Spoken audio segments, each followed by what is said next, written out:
And thanks for joining us for Public Affairs on Peach. I'm Giovanna Derpick. This morning, we're looking ahead to things we'll be talking about in 2018.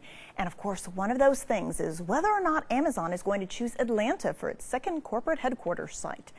We do know that there's one big elephant in the room: religious liberty bills. So we've gotten used to religious liberty being the hot potato in Georgia's legislative session.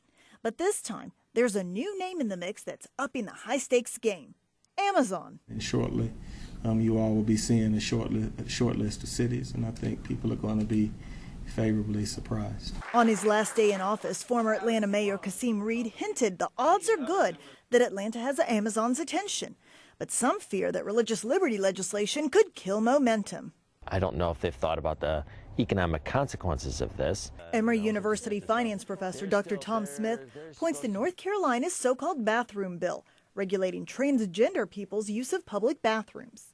An Associated Press analysis estimated that the highly controversial measure would cost that state at least $3.7 billion over a dozen years. Companies that were threatening to leave, companies that said that they wouldn't have their events in North Carolina if they didn't reverse that bill. But former Republican State Senator Josh McCoon, who's championed religious liberty legislation, says in Georgia it's completely different. Your free exercise right should be the same whether you're dealing with the federal, state, or local government. That's all this bill does. It unifies the legal standard for religious freedom claims. He says 31 states already have this legislation in place. But in the end, Professor Smith says what businesses believe, true or not, is what determines their decisions. And as far as businesses are concerned, perception is the reality.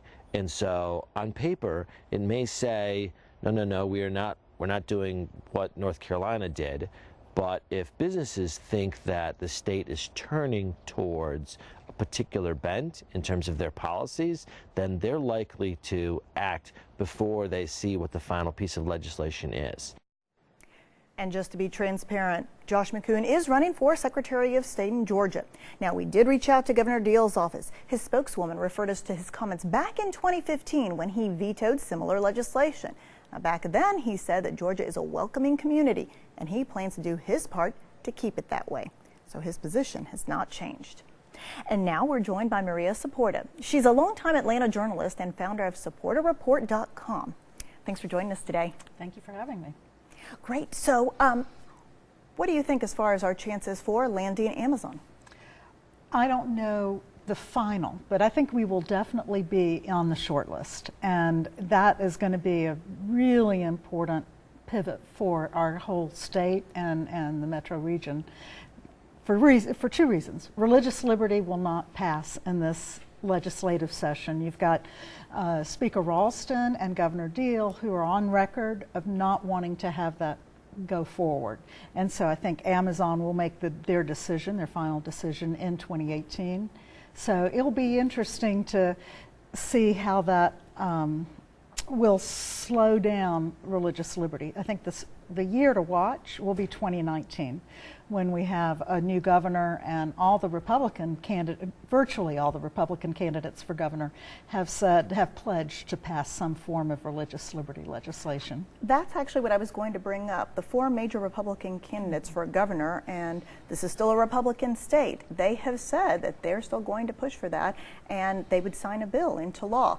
How much of their voice, speaking on behalf of constituents, is going to rise above, or is it going to be quieted in 2018 so we can get Amazon? I think it's going to be quieted in 2018, not only for Amazon, but for the Super Bowl that's going to be in 2019. Because if we were to pass religious liberty legislation this year, there's a very good chance the NFL would pull out of Atlanta for the 2019 Super Bowl. Okay, so let's talk about nationwide. That finance professor was talking about perception versus reality. Do you think that the perception is that Georgia favors religious liberty? Hence, Amazon may say, well, why are we going to deal with that? We'll just go to another state where it's not an issue. I think it's a very good thing that Amazon is looking at Georgia, looking at Atlanta, because I think it will, keep that down. At least for 2018. The other thing that's really good is it's really helping the opportunity for MARTA in getting state funding or getting state support or transit in general, because that has been a defining line for Amazon, that they want to be next to rail transportation. But is transportation and the lack thereof, as some would say, going to be the thing that kills our deal for Amazon? Actually, I think Atlanta looks really good, having the 8th largest transit system in the country, and we have a direct connection to the airport, and they wanted to have a major international airport. So the combination of those two really puts Atlanta in a very good competitive position. The fire and blackout at the airport, how much is that going to be a factor? It's not good. It's not good. I mean, I remember when we had the Super Bowl back in 2000, and there was the ice storm, and that helped play into us not getting the Super Bowl until now.